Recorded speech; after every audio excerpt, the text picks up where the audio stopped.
pitong pulis sa sakto pala.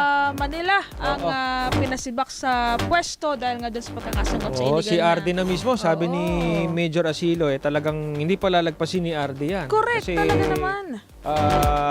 ipapaabot ni Biseo kalinisan yan kay RD Yes, so ito, nasa kabilang linya natin, si Police Major Philip Ines, Ayun. ang tagapagsalita ng Manila Police District. Hingi tayo ng mga update tungkol dito sa insidente na ito. Good evening po, Major. Marlene po at Jeff sa Spot Report. Good evening, Major.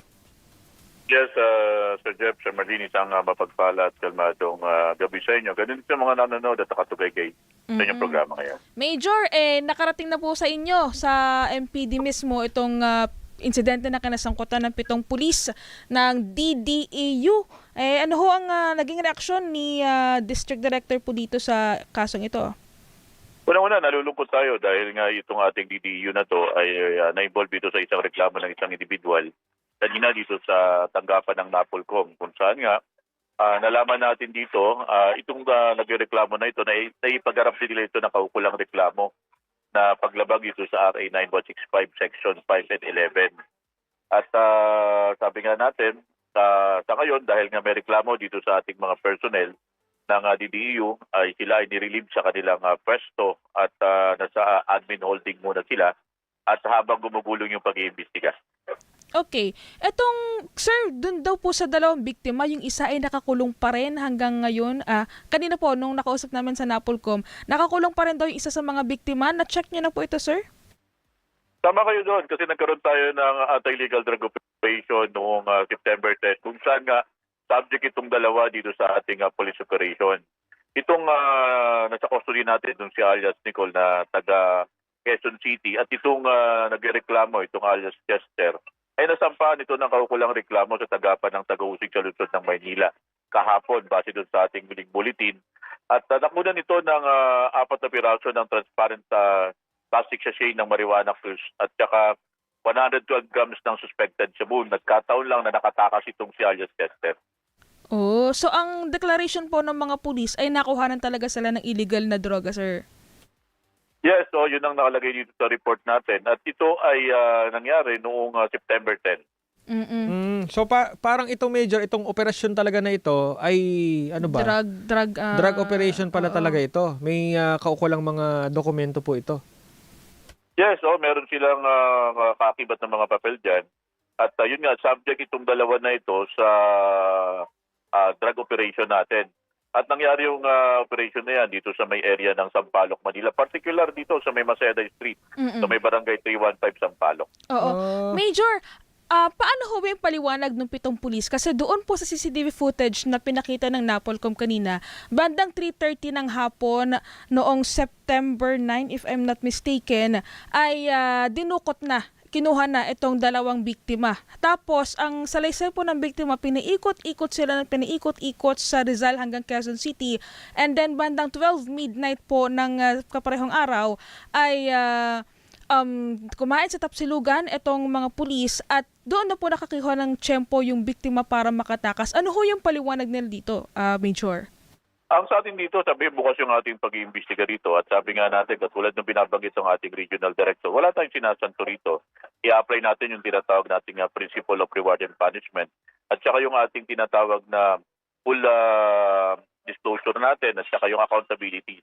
Ang sa atin dito, hayaan natin magkaroon tayo ng patas na pag-iimbestiga kung saan nga nakita naman natin na nirelieve itong mga pulis natin habang nagkakaroon ng pag-iimbestiga. Oo, tsaka magpapaliwanag naman sila, Major, bilang proseso. Magsusumiti sila ng kanilang paliwanag sa Napolcom.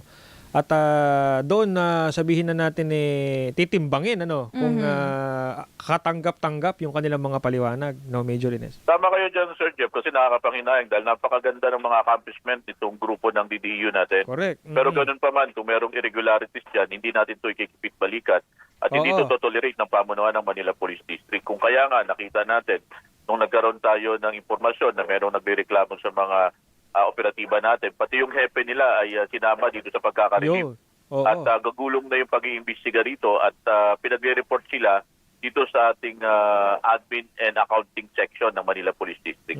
Tsaka learning ano din yan, Major. Siyempre, pag may nakita, dito kayo nagkulang, edi sa halip na nakahuli tayo ng sangkot sa illegal na droga, napakawalang patuloy. Di ba? Yes, oo. Yes, lahat ito tinitingnan natin kung meron tayong pagkukulang doon. Sa atin dito, siyempre, bigyan natin ng due process yung magkabilang parte, yung parte nitong nagrereklamo at parte naman itong mga nirereklamo. Hayaan natin na gumulong yung pag-iimbestiga at malaman natin kung merong higting bigat yung reklamo sa kanila, mananagot sila sa pamunuan ng Manila Police District at hindi lamang yun, sa buong Philippine National Police at hindi lamang administratibo kundi kriminal na aspeto ang kakaharapin nila.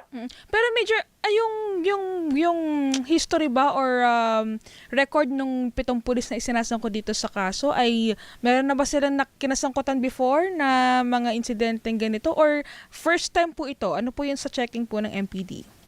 Just wala silang mga ganong mga records at sabi ko nga katulad ng binanggit ko kanyo kanina, magandang track record nitong ating mga operatiba ng DDU kung saan maraming malalaking accomplishment ang naibigay nito sa Manila Police District.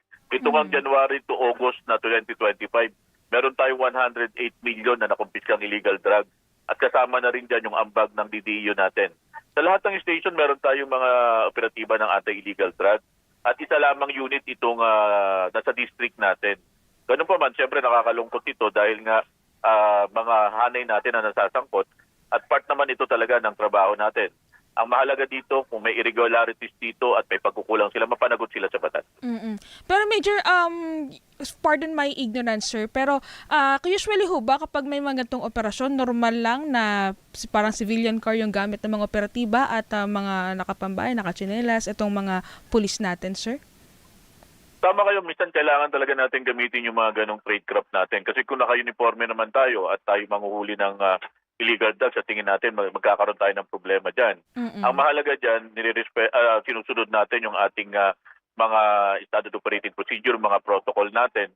At doon tinitignan natin kung may pagkukulang yung police natin dyan, mananagot sila. Ayun. Ang sa atin dito, yung ating ginagawa nating full accountability and transparency sa pag-iimbestiga. Kaya nga napansin nyo, nung nakarating agad dito sa pamunuan ng Manila Police District, nirelimbit itong mga operatiba, sinama na rin pati yung hepe para hindi makahimpil dito sa gagawing pag-iimbestiga. Ayun.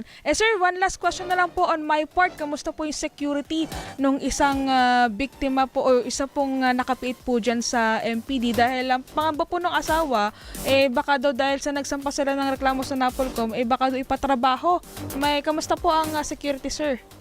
Unang-una, hindi natin papayagan na gano'n. Ang sa atin dito, nasa kustudiyan natin, yung isang suspect natin ito na si alias Owen, na taga Barangay Santo Niño, Quezon City. Nasampahan ito ng kasong section na 5 tsaka 11 ng RA 9165. Kasama na rin yung nagrereklamo dito sa Napolcom. Ang sa atin lang dito, naisampa yung kaso laban sa kanila kahit at-large itong nagrereklamo na ito. Hayaan natin na yun, nagpagpasya yung ating piskalya kung meron ba talagang higting bigat yung reklamo laban dito sa mga taong ito. Alright, with that, maraming salamat po sa inyong oras ha, Police Major Philip Ines. Thank you po, sir. Ingat po kayo palagi. Salamat, sir. Happy weekend. Happy weekend, sir. Yes, Sir Jeff, maraming salamat sa pagbibigay ng pagkakataon. May bigay namin ng mga ganitong informasyon para sa ating mga kababayan. Sa ngalan ng aming punong taga-Timon, Brigadier General Arnold Evangelista Abad, makakaasa po kayo sa kagyat na serbisyo para sa Manileño. Sa kalmadong gabi po. Ayun. Salamat, Major Ines. Salamat po. See you soon.